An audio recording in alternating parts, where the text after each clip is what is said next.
So I've just installed an Andersen LuminAire screen door. 30 minutes to install is true, as long as your trim all is compatible. For me, it was about a day-long project to get that to work, with painting and everything, etc.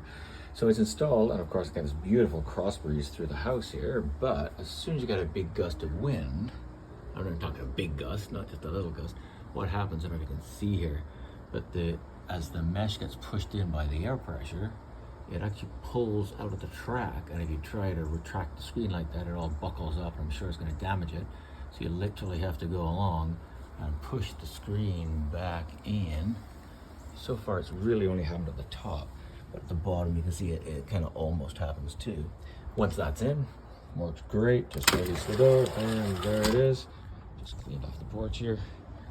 From the outside you can see, looks pretty good.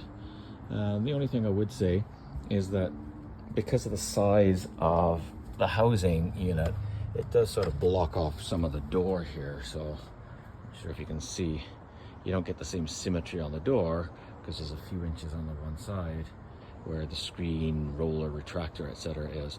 The other side's fine, mostly because I had to put extra trim on. It wouldn't have just sat right in because my sill is down at the bottom there. The threshold came out to about here. So I wanted to box it out anyway, so I boxed it out, and that allowed me to set it back. You can see I've got it set back about 1.5 inches on this side, and only had about room for a 1/2 inch on that side, but it makes a difference. If you had to actually fit that right in the door frame, it would actually reduce your door size by literally sort of, 1 inch on one side and 3 on the other. That's 4 inches, which is pretty significant if you're bringing furniture and that kind of stuff. Anyway, other than that, it looks good, looks reliable, looks well built, like I said, except for that issue of a strong wind popping it out at the top, which it's a bit of a concern, to be honest. It's basically a $400 door. Anyway, other than that, day one, so far I like it.